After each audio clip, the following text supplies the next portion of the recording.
I used to work the night shift at a 24-hour diner just off the highway. One of those old places that still smells like cigarette smoke even though it's been banned for years. Most of our customers were truckers or insomniacs, or the occasional creeper who thought a waitress working at 3 a.m. wanted to hear about his dreams. Anyway, one night I stepped outside for a break around 2:30. Cold, quiet, no cars in the lot. I lit a cigarette and started scrolling through my phone, and that's when I heard it. Someone calling my name. Soft like a whisper, but clear. Ashley. I turned around, expecting to see Tony, the cook, maybe messing with me. But no one was there. The alley beside the diner was empty. And then I heard it again. Ashley, hey. It was my mom's voice. But my mom died 5 years ago. Sudden aneurysm. But I'd recognize her voice anywhere. I used to fall asleep to it as a kid, humming in the kitchen while she cleaned. This voice, though, it sounded right, but wrong. Like it had the notes, but not the warmth. The kind of voice that gets under your skin. Like something pretending to be something it isn't. I backed up toward the door, and that's when I saw it. Just at the edge of the alley, something standing in the dark. But I could see the face just faintly. It looked like her, or tried to. Like someone describing her to a sketch artist from memory. The mouth was wrong, and her eyes wouldn't blink. Then, whatever this thing was, said, "Come here, baby," in that same off-key version of her voice. I slammed the door, locked it behind me. I told Tony someone was outside, but of course, no one was there by the time he checked. I didn't take another break alone after that. I haven't had dreams about my mom since, and I've got no idea what any of it means.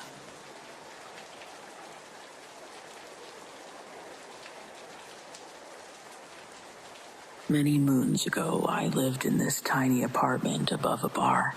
It was a somewhat dingy place. The floor slopes just enough to mess with your head, so I had to position my bed in just the right spot, and the walls let in every inch of sound. Of course, on the flip side, it was cheap, close to work, which is all I cared about at the time. The bar downstairs wasn't bad, kind of a local dive feel to it. Sticky floors, old neon signs, the same 5 guys at the counter every single night. It was loud but manageable. I got used to the muffled music and barstool laughter through the floor, almost like my own version of white noise. But around 2 a.m. every night, like clockwork, the noise would cut off completely, and I'd hear footsteps, not from the bar, above me.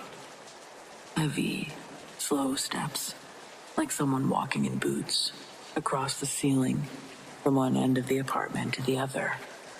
Except there wasn't an apartment above me, just a roof, and not an easy one to access. When I'd first heard it, I assumed I was wrong about the layout. Maybe the building was weirder than I thought.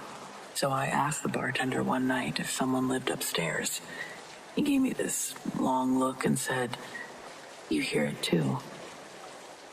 He told me they'd have tenants leave within a few months of moving in. One guy said that he woke up to footsteps circling his bed. Another said that he saw someone standing in the corner of the ceiling. Not the corner of the room, the ceiling. I laughed it off, but I started sleeping with the lights dimmed. One night, the footsteps came earlier, around 1:15. I was reading in bed when they started. They stopped directly above me. I didn't breathe. Then there was this sharp sound, like nails on a chalkboard, quickly, from one corner to the other. I got up. I grabbed my keys and I went downstairs to the bar. I didn't say anything, I just sat there. Well, I knew I couldn't stay there all night. and eventually I went back upstairs. I did move out 2 weeks later. When I came back to grab the last of my stuff, I asked that bartender if anyone new had taken the apartment yet. He just said, not yet, but it usually doesn't stay empty or occupied long.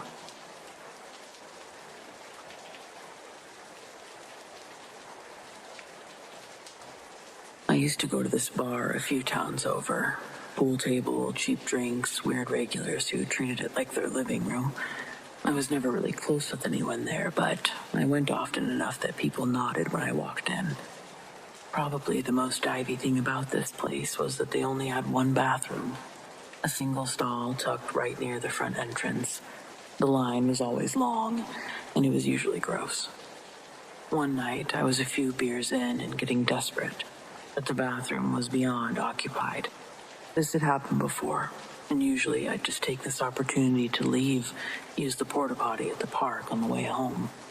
This time, though, before I could, a bartender who I'd never seen before leaned in and said, "Just use the one in the back, past the kitchen, end of the hall."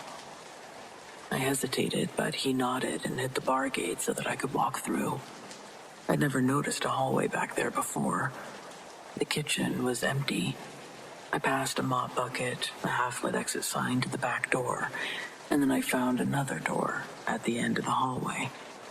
Unmarked, wood-paneled, cold to the touch, but it was the only other door back there.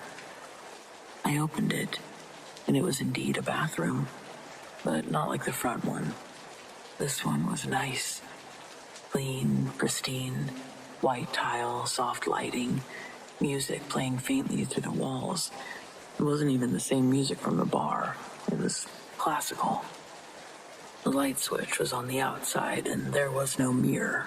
That struck me as a little strange, but I was in a hurry, desperate, so I turned on the light, walked in, locked the door. I finished up, went to wash my hands, and realized something else was missing. The door. It was gone.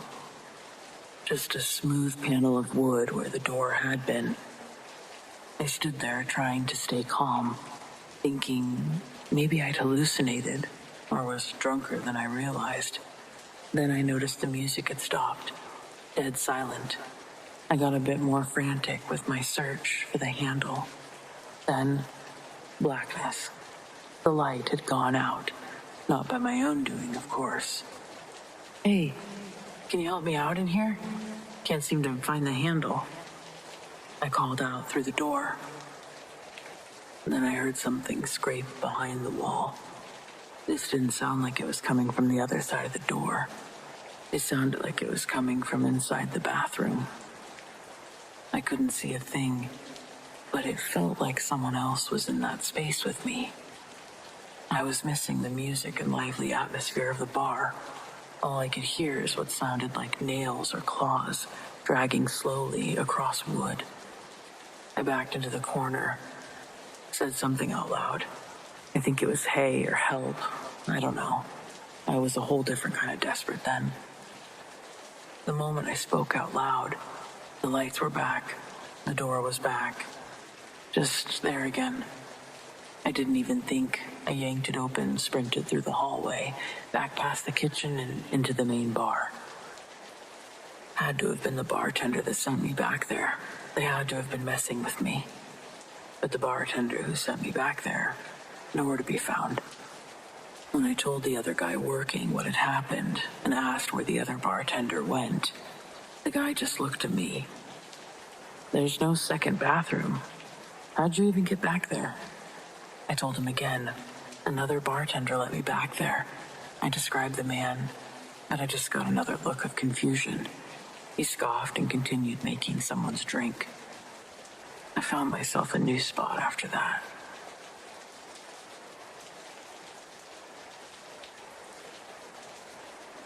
This happened to me last winter. It's not dramatic and there's no huge final reveal, but it's the one thing that's ever made me question whether something else might be sharing my house. I live alone, except for my niece who visits every other weekend. She's 6, obsessed with unicorns and dinosaurs, and has a designated toy bin in my living room filled with everything from plushies to plastic horses. One of her favorite toys is this little wind-up dog that pops up and barks when you twist it with a key. It's an old-school kind, pretty annoying, but she loves it. I always put it back in the bin after she leaves. Same place every time. But a few days after her last visit, I noticed a toy sitting in the middle of the living room floor. I didn't think much of it, figured I'd forgotten to clean it up, or maybe my foot nudged the bin. So I tossed it back in. The next morning, it was back. Same spot, facing the couch. I live alone. No pets.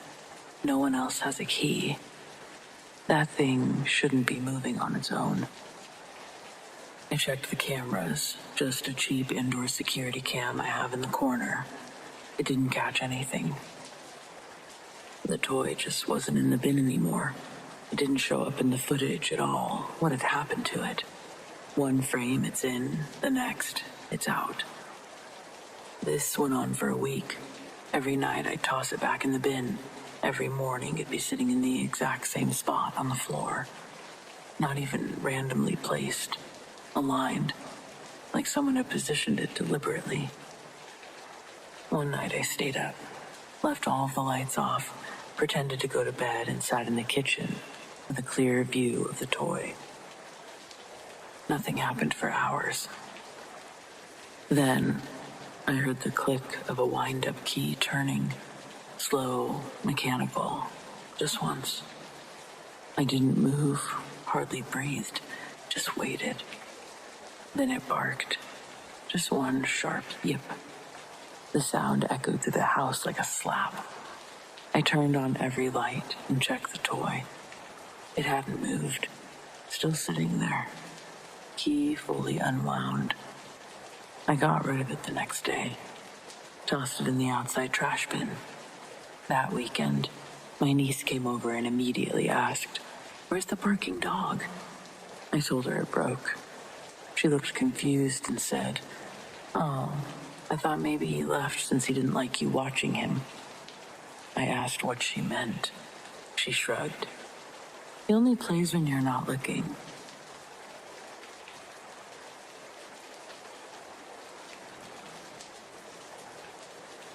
We just bought our first house, a small place out in the country, surrounded by quiet roads and empty fields.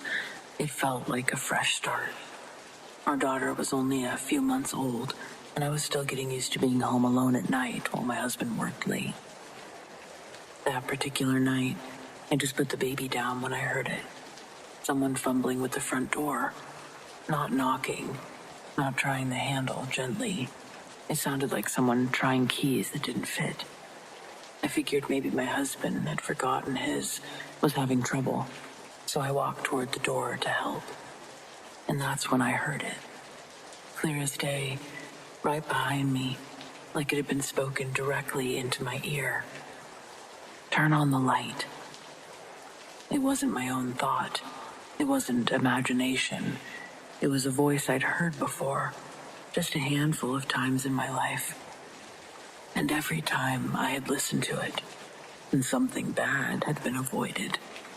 So I flipped the porch light on without hesitation. Everything went still. The fumbling stopped. And then footsteps. Fast, retreating footsteps, pounding down the porch steps and into the dark. I couldn't see anyone through the glass, but I stood frozen. My heart was racing, but I wasn't even sure what had almost happened. My husband came home about 45 minutes later. I had his dinner waiting, but I couldn't hold it. Before asking him about his day or anything, I told him everything. He looked concerned, but tried to calm me down. Said maybe it was just someone at the wrong house. And then, just as we were settling in to watch the 11 o'clock news, the report came on. Breaking news. An inmate had escaped from the local correctional facility. Residents are advised to lock their doors and remain vigilant.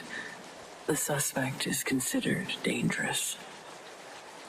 That facility was less than 3 miles from our house. My husband picked up the phone and called the sheriff's department. They were already searching nearby. From what we heard later, the man had been spotted not far from our property, hiding in an abandoned shed. I still think about what would have happened if I hadn't turned on that light, if I hadn't listened. I don't know who or what that voice is, but I trust it.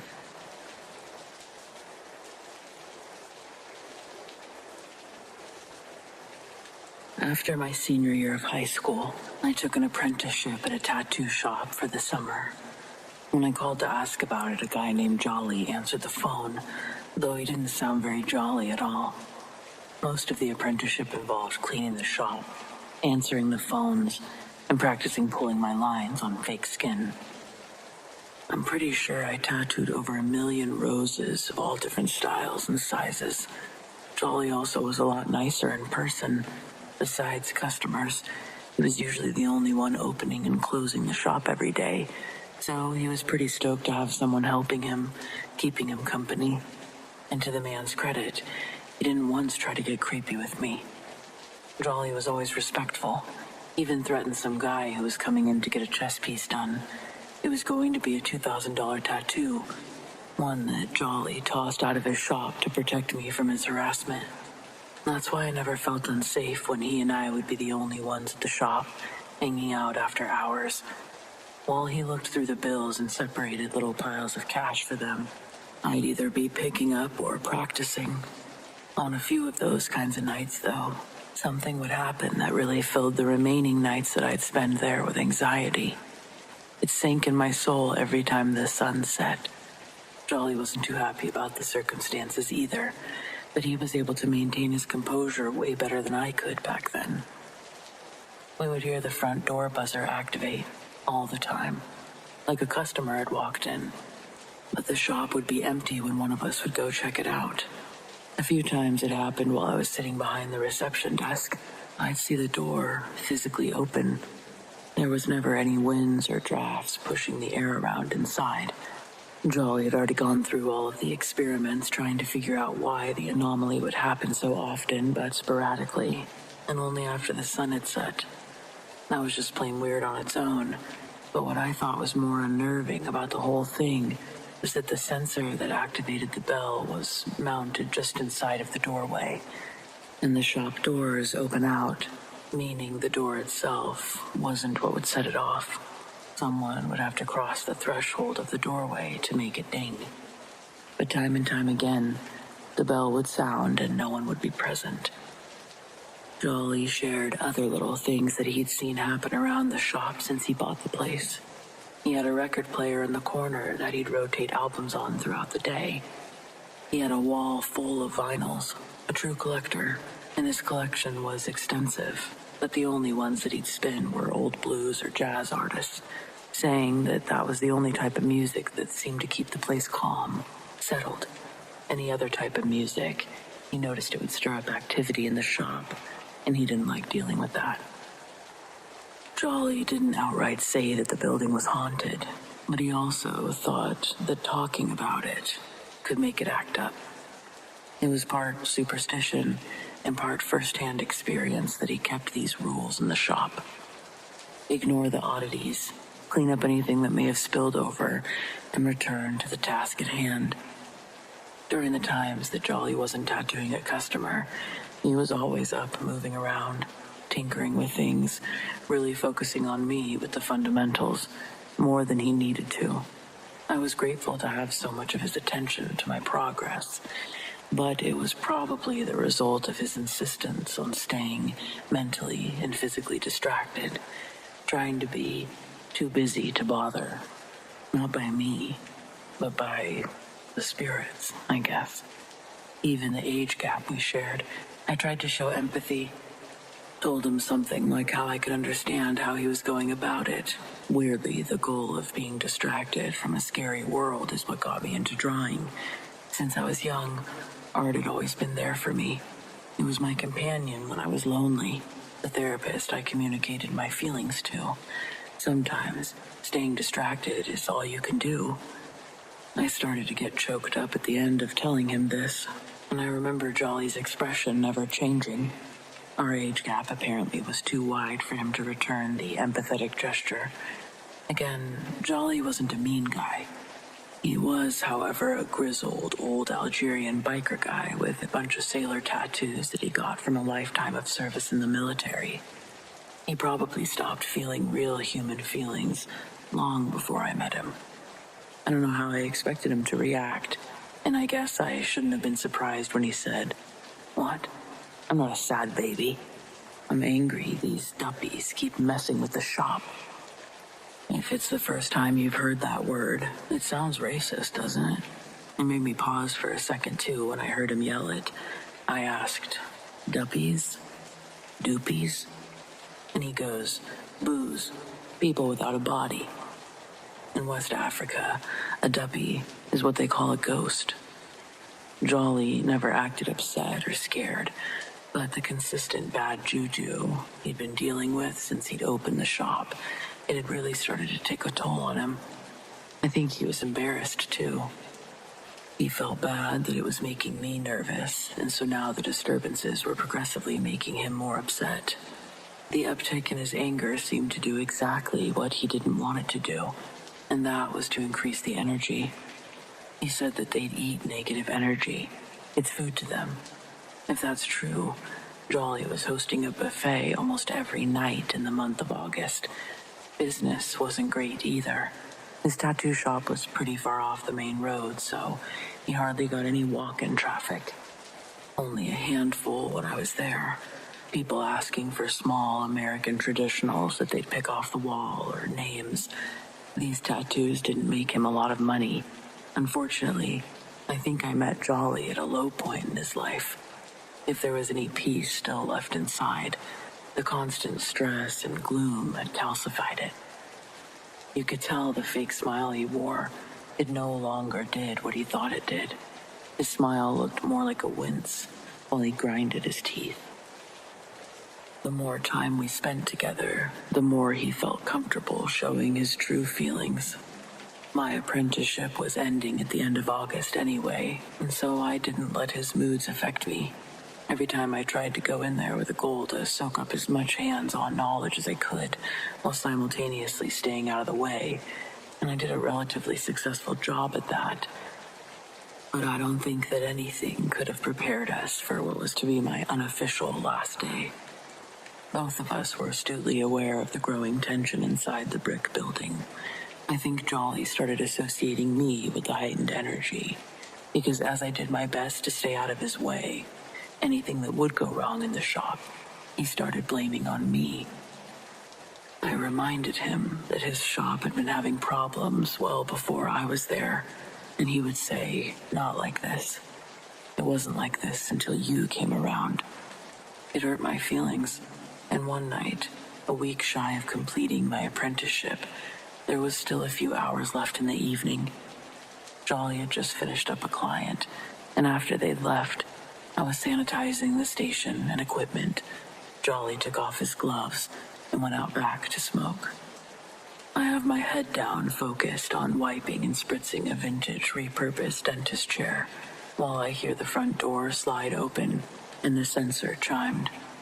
I looked up, and standing in the doorway was a man with long gray dreadlocks. They reached past his shoulders. He was an elderly man, but he still looked to be in good health. He wore black pants with a silver wallet chain that hung low on his leg. He stepped maybe 3 feet inside and asked if Jolly was around. I told him he'd just stepped out, but he'll be back in a second. I asked if he wanted to schedule an appointment. I thought while we waited for Jolly, I could check the calendar for available dates. Though before retrieving the book with Jolly's schedule, I knew it was most likely going to be wide open. But I didn't want the customer to know that. For some reason, I thought that it would just look better as a business if it looked like you had something going on. It felt unprofessional to say, "Any day, any time, we'll be open," without even glancing at a calendar. I'm walking back toward the desk as I'm asking him this, and by the time I'm able to grab the book and pretend to flip through it, I'm still waiting for his reply, so I look up at him, but the shop is empty again. I don't think much of it.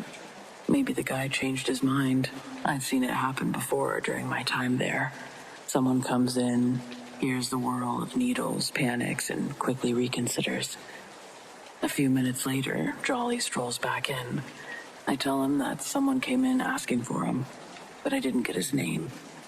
He asks what they looked like, and I describe the man and say he had the same kind of tattoos that you do.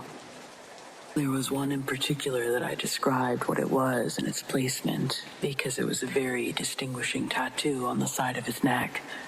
It was an old Vegas slot machine, with 3 of the 4 spinning things having come to rest, but the first is still spinning.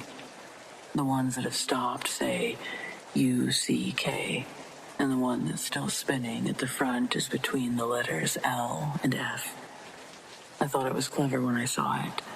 My description of the man and his tattoo made Jolly say, What? Where did he go?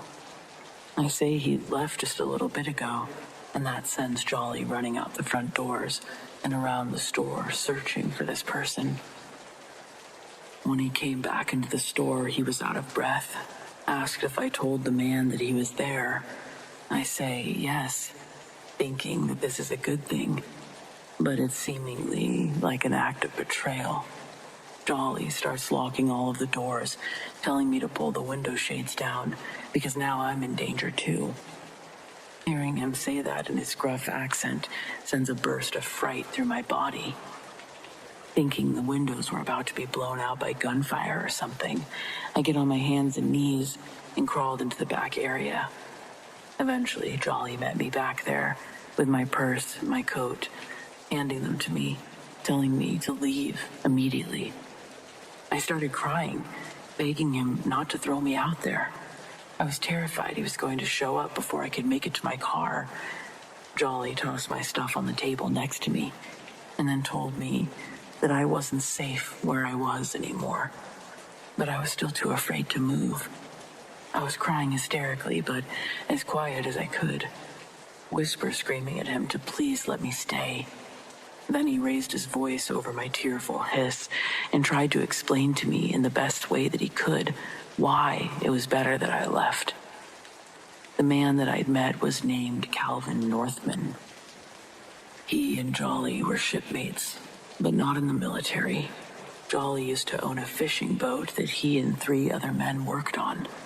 Him, Calvin, and 2 other guys. Something happens to Calvin on one of their fishing trips. He was accused of stealing by one of the other men. Things get out of hand, and Calvin gets ran through with a harpoon, in the front, out the back. They're miles from land, and as the 3rd guy is trying to keep Calvin conscious, the guy that did the impaling has his hands on his head, staring down at the blood and seawater washing over his feet. And he allows what he's done to sink in. When it does, in another act of sudden brutality, the man grabbed onto the metal chains of one of the big hooks that they use to pull the nets of fish in. It's not too sharp, but the end was still at a pointed tip. He used the metal chains and hoisted himself up, climbing the lever until he was just over the water and far enough that his head was above the hook, and then he could let go of the chain. The hook went through the soft part of his jaw, and his body swung over the waves. Jolly and the other man could only watch in horror as their comrade hanging with the hook through his face didn't die instantly. Instead, they were forced to listen to his gurgled, agonizing screams echo off the metal as he hung off the side of the boat. Then, Jolly described how the man used his hands to almost push the hook into his head, like he was pushing his body weight down until the hook went through enough skin for him to detach and fall into the ocean. With Calvin still barely alive, Jolly keeps the boat pushing forward, but Calvin dies before they can get there. I said, died? No, I swear he was right there, pointing at the entrance of the shop. He said that Calvin was angry that they couldn't save him, that they didn't protect him while he was alive. He came to Jolly in dreams. The night after his death was the first time he'd seen him, and ever since, Jolly had been living with a sense of unrest every day afterward, fearful that that would be the day Calvin took his vengeance. Adding, even the crewmate that was down there the whole time trying to save Calvin, he wasn't spared. He died a year later. A 34-year-old man, strong, healthy, died of a heart attack. Jolly said the only way a man like that could die that way is if he was scared to death. After saying all of this, Jolly again asks, demands that I get my stuff and that I go. I could hear the sincerity in his voice. He really didn't want whatever was coming for him to also come after me.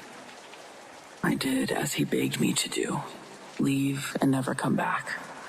When he'd said it, I thought, no way. Even if I do leave, I'm coming back. But I never went back to the shop. I didn't say goodbye. I didn't collect my final drawings or thank Jolly for everything he taught me. I just left. And for a long time, I felt guilty about that. I still do sometimes. But some things are bigger than closure. I don't know if Calvin ever came back again after that night, or if Jolly's still in that shop spinning records, waiting for the next door chime.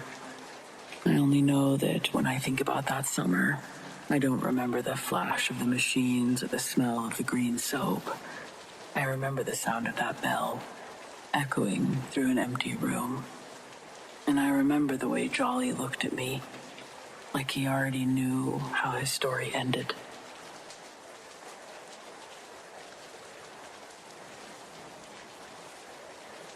Okay, so I don't usually talk about this stuff because it sounds like one of those made-up campfire stories, but this really happened, and this seems like a decent place to share it. I was 17, and my family did this cross-state road trip every summer to bond, argue over snacks, and listen to my dad snore in a tent. This one year, we were headed through Missouri. My mom found this quiet little campground online, dirt cheap, right by a lake, tucked into the woods. I won't name it, but it had maybe 4 reviews and a website that looked like it hadn't been updated since 2002. The weirdness started on the drive in. The road curved off the main highway, and then the trees just sort of swallowed us. It felt heavy, not peaceful heavy, like you're being watched heavy. We passed this rusted sign that said, Fairyland Park, closed. And I remember thinking, what the hell is Fairyland Park? Turns out this whole campground was built on top of what used to be a little amusement park from the 50s. They didn't even try to hide it. There were old archways with vines growing through them, and we passed what looked like the remains of a tilt-a-whirl, half submerged in a marshy part of the woods. I thought it was kind of cool, at first. That night, we set up our tents, made s'mores, pretty typical.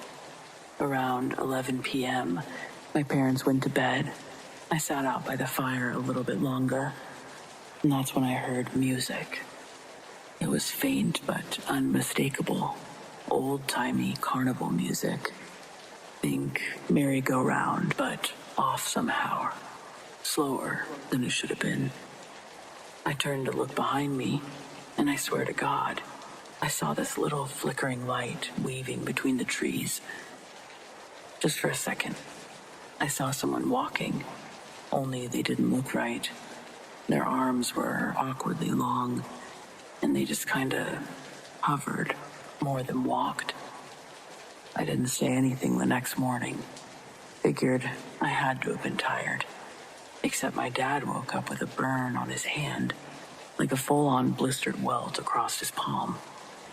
He said that he must have touched the coals or something, but the fire was out cold when we went to bed. The second night, it got worse. I woke up to laughter. Children's laughter. But there were no other kids at the campground. I got out of the tent. I saw lights, string lights from a festival, glowing way out in the woods. And I swear, I heard the jingling of ride chains. I heard someone whisper right next to my ear, a woman's voice.